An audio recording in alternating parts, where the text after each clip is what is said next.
Bonjour, ici les Normands du Saguenay. Nous allons vous présenter aujourd'hui une nouvelle vidéo sur les chutes de Montmorency. Voilà, les chutes de Montmorency sont des chutes les plus hautes du Québec. À vous de deviner la hauteur des chutes de Montmorency, qui sont les plus hautes du Québec. Nous allons vous donner la réponse à la fin de la vidéo. Voilà, Montmorency, vous pouvez dire que c'est tout près de Québec. Ça, c'est les minutes sur une route où il n'y a personne. Quand vous êtes tout seul la nuit, en journée, c'est un peu plus long. Mais il n'empêche que Montmorency, ça appartient maintenant, ça fait partie de la commune du Grand Québec, au jour d'aujourd'hui. À l'époque, c'était une commune qui était indépendante, mais c'était les chutes de Montmorency étaient le lieu de villégiature du gouverneur de Québec, qui en avait fait un hôtel particulier, alors qui était au départ très modeste, mais c'est un hôtel particulier qui servait pour ses vacances et ses week-ends. Voilà. Donc c'était pour le permettre d'être tout près de Québec sans être dans la ville même.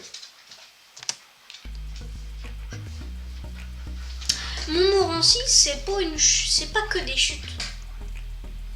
Vous allez voir que le parc comporte aussi beaucoup d'autres choses, comme par exemple cette église ou cathédrale. Voilà. Donc effectivement c'est une vraie petite ville, commune qui maintenant fait partie d'un quartier de Québec, mais il s'agit d'une vraie commune à l'époque qui était située donc à une quinzaine de kilomètres de la ville de Québec. Les communes ici sont très très grandes. C'est aussi un superbe parc botanique qui mène aux chutes. Voilà, on va voir. Comme vous pouvez le voir sur cette image. Voilà, alors la photo vous voyez. Photographier toutes les plantes qu'il a croisées. Voilà, le premier que vous voyez c'est un hydrangea de mémoire.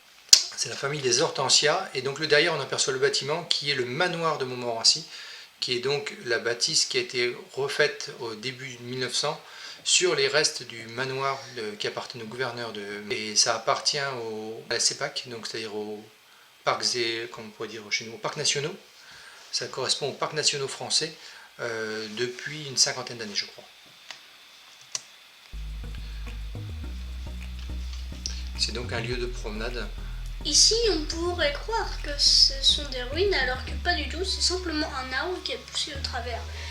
Ici, là on peut vraiment croire des arbres qui ont simplement poussé sur une sorte de bâtiment, comme par exemple sur une photo très connue, qui est sur un temple. Juste que l'arbre a poussé au-dessus, du coup on voit les racines qui sortent du plafond. Voilà. Si vous ne connaissez pas grave. Alors, il y a différents endroits, on trouve ça notamment encore en Birmanie, on trouve ça aussi sur les temples mayas. Et donc là, dans le coup, les arbres qui poussent, ce sont des tuyas. Le tuya, c'est l'arbre qui vit le plus longtemps ici au Québec. Ils peuvent vivre jusqu'à 1000 ans. Voilà. Donc vous voyez la promenade telle qu'elle était faite. C'est une promenade en planche avec des belles balustrades en cuivre. Là, nous voilà ici au-dessus de la première chute. La chute est en fait à 2 niveaux. Alors voilà, nous voilà tous regroupés pour la photo. Même si Scoop tourne la tête. Voilà. On ne sait pas pourquoi. Seulement qu'il y avait une personne qui est passée au même moment. Ici, les chutes vues de l'autre côté de la rive, une fois qu'on a traversé les chutes en fait. Alors vous apercevez. Grâce au petit pont que vous voyez en deuxième plan, qui est juste au-dessus. Voilà, le pont qui est suspendu. Et en dessous du pont, vous apercevez un belvédère. On va voir juste après les photos prises depuis le belvédère, c'est-à-dire avant d'arriver aux chutes. Alors c'est un petit peu anachronique, mais en fait on les voit mieux depuis l'autre côté que depuis le départ. Une fois qu'on a traversé, on les aperçoit mieux. Donc vous voyez que la chute est à 2 niveaux. Il y a une première chute qui est face à nous, et puis une deuxième grande chute qui est beaucoup plus haute. La première chute, elle fait 2-3 mètres, c'est tout. C'est extrêmement... Ça, c'est les vues. Ça, c'est la vue qu'on a depuis la passerelle. À nos pieds, derrière le pont sur le Saint-Laurent. Donc c'est le dernier pont qu'il y a sur le Saint-Laurent, puisqu'après le Saint-Laurent sera beaucoup trop large pour pouvoir faire un pont. En tout cas, à l'époque, avec les moyens de l'époque, il n'y avait pas possibilité de faire un pont sur des largeurs aussi importantes. Donc c'est le dernier pont sur le Saint-Laurent. Tous les ponts sont situés en aval, c'est-à-dire plus près de la source. Et les chutes dans tout ça? Voilà, on a pris beaucoup de oui, photos. Parce qu'on est déjà à la moitié de la vidéo. Et on n'a pas encore vu les chutes. Voilà les célèbres chutes de Montmorency qui sont les plus grandes d'Amérique. Je crois. Les plus hautes du Québec, assurément. On arrive sur ce belvédère et on aperçoit les chutes. On ne peut malheureusement pas les prendre entièrement car on est trop près de la chute. Donc on va le voir un petit peu plus loin. Je crois qu'il y a une deuxième photo. C'est le problème en étant sur le belvédère. Voilà. Alors vous allez voir. Dommage que papa n'ait pas filmé, ça aurait fait beaucoup mieux. Mais voilà, ça va venir. Tout faire. Ça va venir. Voilà. Depuis le belvédère, vous apercevez les chutes en dézoomant au maximum. On aperçoit les chutes, la chute totale, dans toute sa hauteur. Et Mais voilà, là c'est la plus belle photo, donc c'est une photo qui est prise depuis l'autre côté, il y a une autre passerelle qui permet d'accéder. Donc le belvédère, vous l'apercevez à gauche de la chute, où on a pris la première photo qui était juste avant. Vous voyez qu'il y a déjà une toute petite chute qui est située à gauche. La chute principale est au milieu, et donc elle n'est pas très large, elle fait 20-30 mètres de large. Donc vous voyez de l'autre côté ce que ça peut donner. Ici, c'est vu de la passerelle, on ne voit quasiment rien. Ça, c'est vu depuis la passerelle, le petit bâtiment qui se fait asperger de douce. Des vapeurs d'eau, ouais. Qui n'est même pas terminé d'ailleurs, on ne sait pas du tout. Donc en fait, sûrement ici, une digue.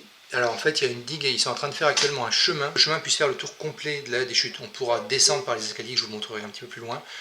Prendre la digue qui sera flottante, passer au-dessus de la rivière. Ici, on a les chutes, on a une vue imprenable sur le vieux Québec. Vous vous rappelez peut-être cette photo-là, je l'ai déjà utilisée en parlant de Québec, puisqu'on disait que c'est ce qu'on voyait depuis le Saint-Laurent. Et donc la citadelle de Québec qui est derrière est absolument visible depuis le manoir de Montmorency, ce qui faisait en tout cas du lieu de villégiature du gouverneur de Québec un lieu idéal. Il pouvait quand même garder une vue sur Québec s'il y avait un incendie, s'il y avait quoi que ce soit, il pouvait en être averti aussitôt.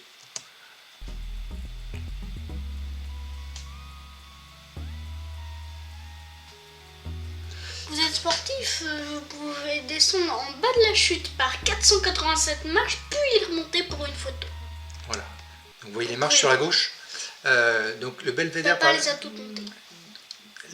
Si vous voulez prendre la photo qu'on a prise tout à l'heure, on voyait bien, c'est le belvédère qui est tout en haut, au niveau des arbres. C'est par là qu'on a pris les photos. Après, il y a toute une série de marches qui permettent de descendre jusqu'en bas.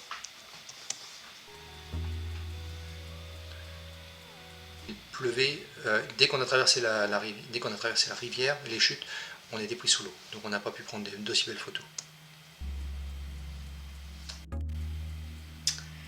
Toutes ces chutes nous laissent songeurs.